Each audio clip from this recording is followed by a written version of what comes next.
So this is problem 5.68 on page 272. And this is just one of many problems that have the same description.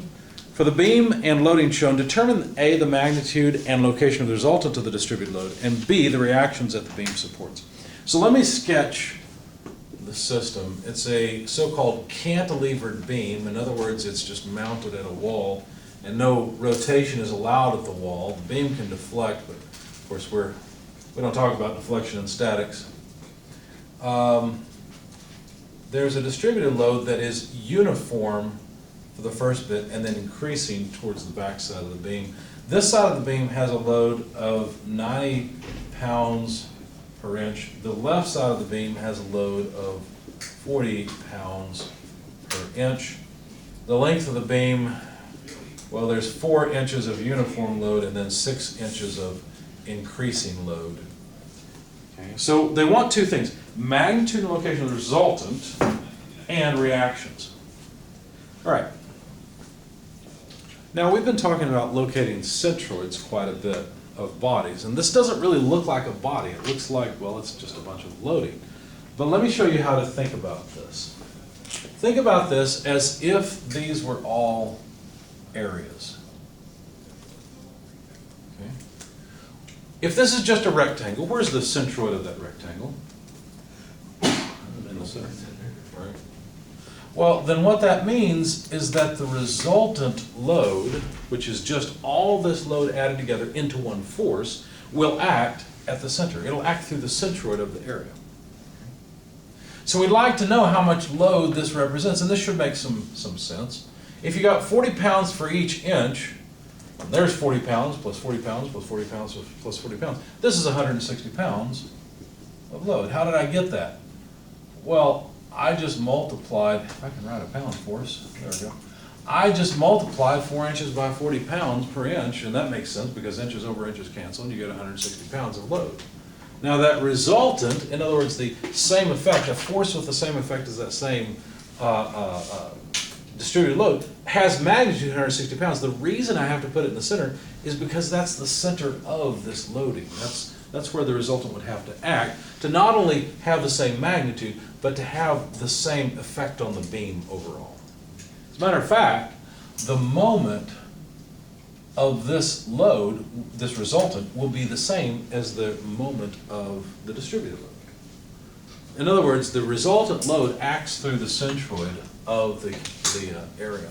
Where do you suppose the centroid of this area is located? That's not quite as easy to see. Let me break it up into two parts. Let me solve the problem we've already solved and then solve another problem. Let me break this up into two parts. First of all, the resultant of, and let me change colors here.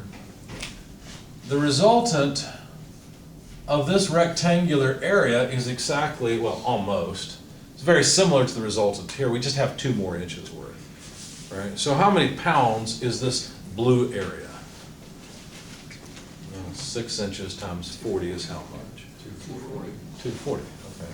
So 240 pounds. And where do you suppose that 240 pounds would act? Down.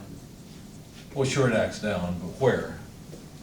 Center. In the center. So 3 inches there, you know, to get here, 2 inches off of this side. This makes sense. Another question for you.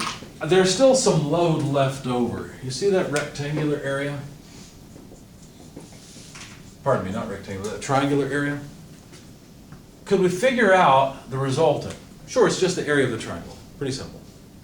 So let's see, if we got 40 pounds here, then this must be 50 more because it's a total of 90. Right, so we got 40.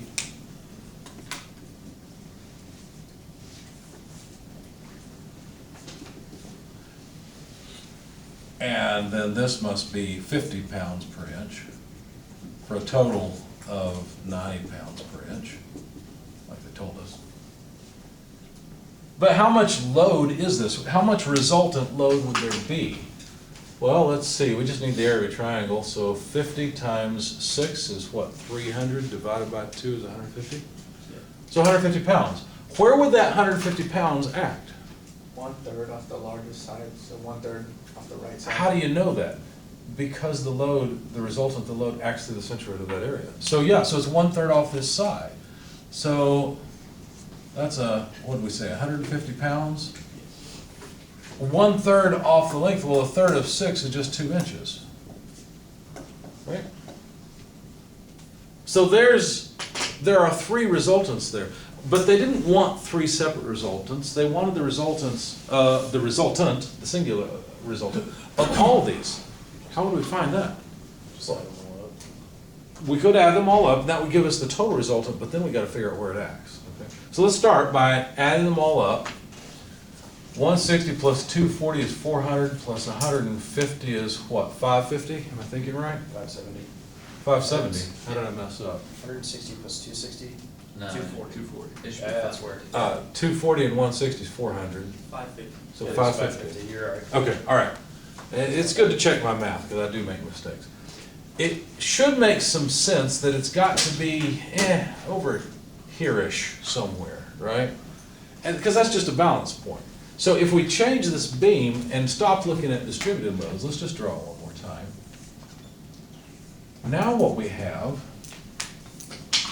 is really 3 forces, 160 pounds,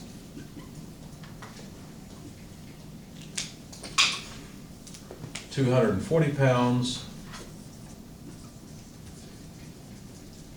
and 150 pounds. And we know the resultant is 550. The question is, where do we put it? Well, wouldn't this have to balance with a mirror image of the beam, where we have the resultant at just the right point to cause the exact same moment that these cause? In other words, I don't know what this distance is. I'd call it an x bar. Why? Because it's actually the x bar of all these areas. Okay? But x bar multiplied by 550 should be equal to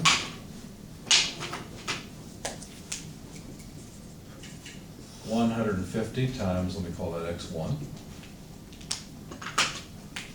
plus 240, we call this x2, plus 160 times x3. Just summing moments really is all we're doing, okay? So if I want x bar, all I've got to do is solve for it. X bar equals 150, and of course x1 we know what that is, that's 2 inches. Plus, and let me be clear, I'm putting, my units are pounds, force, inches, so multiplying the two together. I just didn't feel like writing it over and over. Plus 240 times x2, and x2 is, well, 3 inches.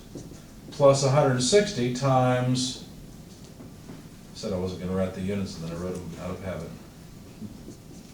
160 multiplied by x3. What is x3 equal to? Well, isn't it 8 inches? It's just that this resultant is over 2 inches from this end, but I need the distance from this end, so that's 8 inches. And then divide all of this by 550.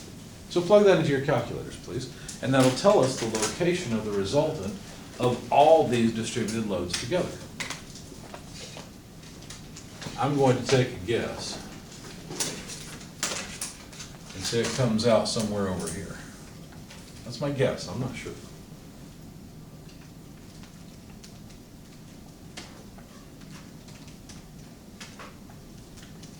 I'm getting 41.82.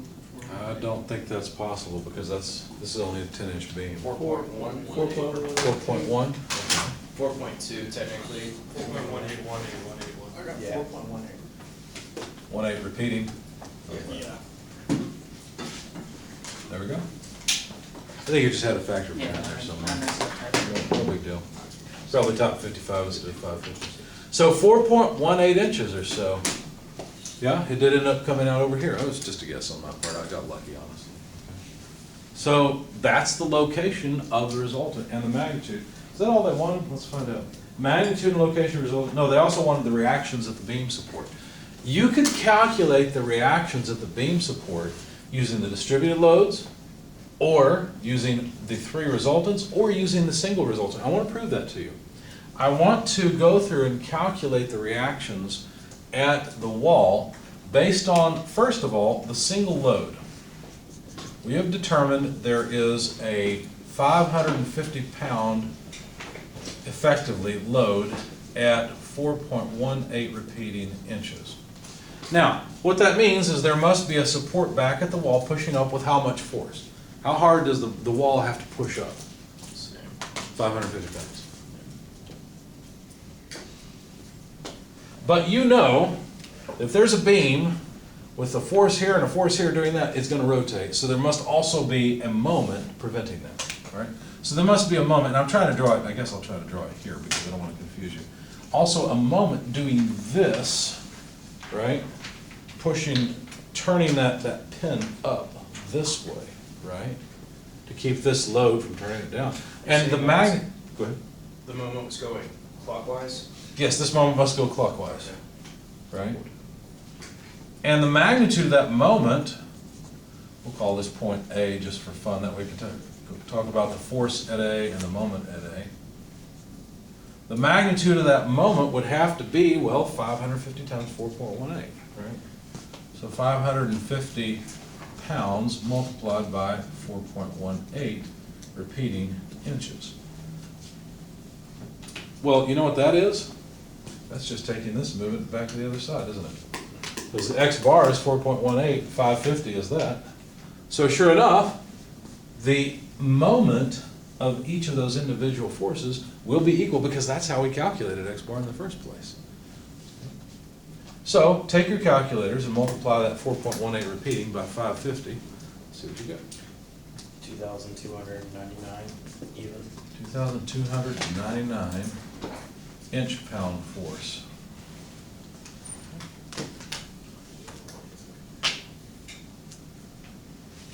So that answers the question, what are the reactions at the beam support? The wall is the beam support.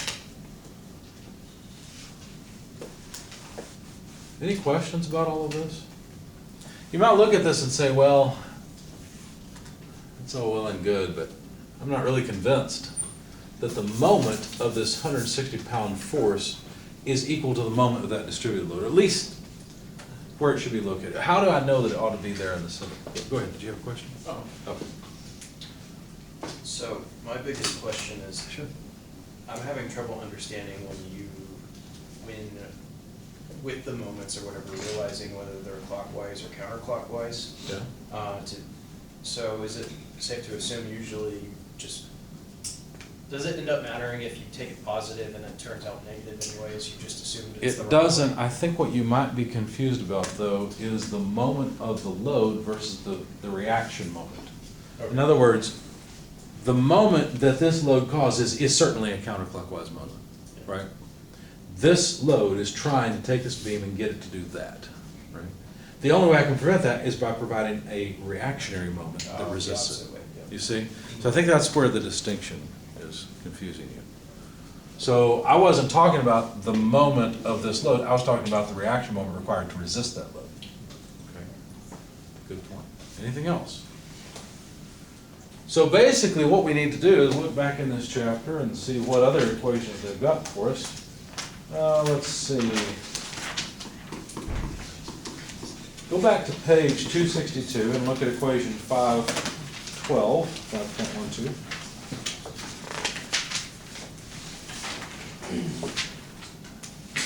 And I want to make something really clear here. First of all, the symbols that we usually give to distributed loads are a lowercase w. Now I usually put a little arm bar on the end of my lowercase letters to make it clear that they're lowercase. But then the total load, the resultant of the distributed load, is given the symbol capital W. Okay? Now, well, one of the equations says that unfortunately doesn't have a number. It's at the beginning of this section. It says that the total load, W, is just the integral of this load over distance. Now, the integral is actually really easy to compute. We were able to do that by inspection. We realized it was just area, right? It's not like this load was changing.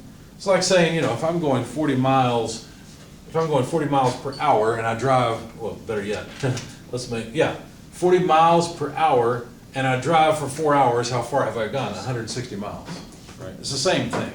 One's a rate times time, right? So a rate times time, or rate times distance in this case, you get the total amount, okay? So this was very easy.